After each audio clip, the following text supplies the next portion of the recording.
बहरहाल संसद भवन में विपक्ष के नेताओं की मीटिंग इस वक्त चल रही है। लोकसभा और राज्यसभा के फ्लोर लीडर्स की यह मीटिंग हो रही है। मल्लिकार्जुन खड़गे जो एलओपी हैं, उनके चैम्बर में विपक्ष की यह अहम मीटिंग इस वक्त चल रही है। सुप्रिया भारद्वाज हमारी सहयोगी इस मीटिंग पर नजर बनाए हुए हैं। सुप्रिया, क्या हो रहा है, किस तरह की रणनीति ऑपोजिशन की बनती हुई नजर आ रही है?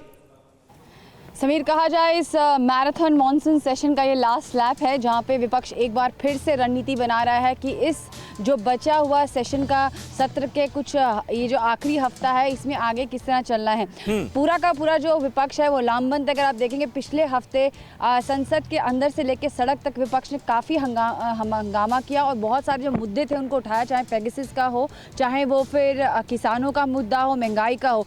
आज की रणनीति क्या रहेगी वो भी अब देखने वाली है। इसमें बातचीत चल रही है। कहा यह जा रहा है कि आगे की स्ट्रैटेजी बोथ लेवल पे होगी। संसद के अंदर भी हंगामा के आसार हैं और उसके बाद सड़क पर यानी कि बाहर आकर एक फ्लैश प्रोटेस्ट या फिर जॉइंटली मीडिया को एड्रेस करने की बात सामने आ रही है। समीर, इसके साथ साथ मैं एक और चीज़ मेंशन करना चाहूँगी। आज जो है 3 मेन मुद्दे जो पहले से चले आ रहे हैं, चाहे वो पेगासस का हो, चाहे किसानों का मुद्दा हो, चाहे वो फिर आपका जो नौकरी का है, पेट्रोल डीजल प्राइस का, वो विपक्ष पहले उठाता रहा है। आज इंटरेस्टिंगली क्या है, जो दिल्ली में रेप हुआ है 9 साल की बच्ची का, वो मुद्दा को आम आदमी पार्टी उठाने जा रही है राज्यसभा के अंदर। और दूसरी ओर जो है विपक्ष में कांग्रेस पार्टी जो है वो भी पूरी तरह से लामबंद है। उनके जितने तमाम युवा कार्यकर्ता हैं वो ट्विटर इंडिया के दफ्तर के बाहर जाके प्रोटेस्ट करने वाले हैं। और वहीं दूसरी ओर तमाम जितने वरिष्ठ नेता कांग्रेस पार्टी के वो ट्विटर पे हमलावर है, क्योंकि राहुल गांधी के ट्विटर अकाउंट को जो है ब्लॉक कर दिया गया है। वहां से ट्वीट्स हो नहीं रहे। जो भी मैसेजिंग आ रही है सोशल मीडिया पे राहुल गांधी की तरफ से, वो या तो सिर्फ इंस्टाग्राम पे आ रही है या फिर टेलीग्राम पे। तो ये मुद्दा भी जो है आज वो काफी ज्यादा संसद के अंदर और सड़कों पर गरमाने की आशंका है। ठीक है सुप्रिया, बने रहे आप हमारे साथ। डॉक्टर अजय उपाध्याय हमारे साथ मौजूद हैं। डॉक्टर उपाध्याय, ऐसे में इस तड़प का इलाज अब ढूंढेंगे कैसे? क्या रणनीति बनती हुई नजर आ रही है? और खास तौर पर ओबीसी वर्ग को तोहफा देने की सरकार की तैयारी है, उससे जुड़ा बिल आज लाया जा रहा है, कैसे करेंगे विरोध? फिर 2 चीजें हैं। पहली बात तो अनिला जी ने कहा कि हम नहीं चाहते चर्चा करना। क्या सरकार कभी ऐसा प्रयास की है? क्या सरकार के पक्ष के लोगों ने कभी संसदीय जो मंत्री हैं उन्होंने संवाद स्थापित करने का नेता विपक्ष या विभिन्न विपक्षी दलों के नेताओं से एक कोई समन्वित प्रयास किया? नहीं किया। लोकसभा के अध्यक्ष ने क्या कभी ऐसी चर्चा का प्रयास किया कि हंगामा खत्म हो और बातचीत के माध्यम से आगे रास्ता निकले? नहीं किया। यह हठधर्मिता है और बहुमत की तानाशाही है। जहां तक बात आपने की हमारी क्या रणनीति होगी, हम संसद में भी और सड़क में भी जनता के मुद्दों को उठाने का प्रयास कर रहे हैं। जो राष्ट्रीय सुरक्षा से जुड़ा हुआ मुद्दा हो, महंगाई और बेरोजगारी और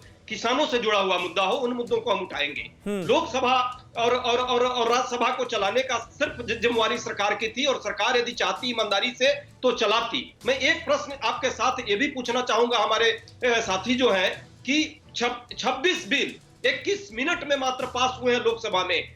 चलिए, विपक्ष के लोग हंगामा करने की बात कर रहे हैं, पक्ष के लोग जो बहुमत में हैं और 300 से ज्यादा सांसद हैं, मुंह में दही जमाए हुए हैं। क्या इनका कोई ड्यूटी नहीं बनता है कि कोई भी कानून पास होता है उस पर पहले चर्चा होती है, सेलेक्ट कमेटी में भेजी जाती है, स्टैंडिंग कमेटी उसके लिए है, तब वो कानून पास होता है। यदि सरकार को ही कानून बनाकर जबरदस्ती पास करा लेनी है तो विधायिका का क्या मतलब रहेगा? विधायिका को पंगु बनाने की सरकार की नीति है और रिमोट से चलाने का प्रयास है इस सरकार का, मोदी जी का।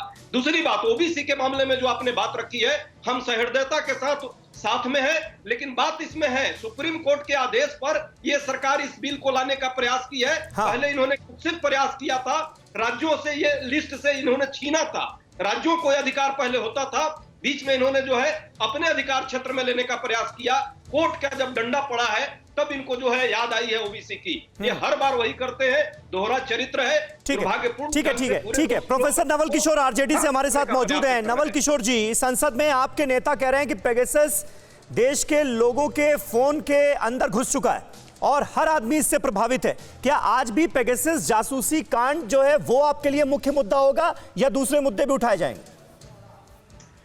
देखिए, जहां तक नागरिक के निजता का अधिकार है वो सबसे महत्वपूर्ण है। इसको सुप्रीम कोर्ट भी बोल चुकी है और संविधान का मुख्य मूल्य भावना जो है वो यही है। तो इसलिए पेगासस जो है जिसपे सरकार चर्चा नहीं कराना चाहती है, क्योंकि वो निजता के अधिकार के हत्यारी है, वो करते रहिए, पहली बार नहीं है। और ये क्योंकि ये सिंपल टैपिंग का मामला नहीं है, 24x सर्विलांस का मामला है और सरकार ही इसको खरीद सकती है। इसके विषय में तमाम चीज पब्लिक डोमेन में है, नंबर 1। नंबर 2, जो आप बात बोल रहे हैं कि विपक्ष हंगामा नहीं कर रही है, विपक्ष का अधिकार है और अनिला जी पूरे विश्व में खोज रही हैं। इस देश के पार्लियामेंट्री हिस्ट्री में डिसरप्शन का और डिसेंट का बहुत सारा इतिहास है। आप दिया तले अंधेरा क्यों है? आप पिछली सरकार में 2014 के नहीं, बिल्कुल हंगामे का अधिकार है विपक्ष का, लेकिन नवल किशोर जी, संसद का कामकाज भी तो चलना चाहिए ना। टैक्स पेयर्स के पैसे यूं बर्बाद नहीं होने चाहिए ना। अब अनिला जी कह रही हैं और बार बार संसदीय कार्य मंत्री कहते हैं कि हम चर्चा के लिए तैयार है, लेकिन विपक्ष हंगामा कर रहा है। नहीं, देखिए, वो तो भाजपा और संघ का कथनी और करनी में बहुत अंतर है। कहती कुछ और है, करती कुछ और है। आप जो कह रहे हैं कि बिल पारित कराने की बात है, उस पर बहुत स्पष्ट है कि जो बिल इस हंगामे के दौर में उन्होंने पास कराया है उसमें किसान बिल भी शामिल है। आप देखिए कि पिछले 9 महीने से किसान जिसके लिए कहते हैं कि हमने कानून बनाया है, वो सड़क पे है। उससे संवाद स्थापित करने में यह सरकार असफल है। इसका मतलब आप समझ सकते हैं कि कितनी तानाशाही और हठधर्मिता इस सरकार में है कि वो किसी से बात करना नहीं चाहती है, कानून थोपना चाहती है। बस अंतिम बात एक कह के मैं खत्म करूंगा।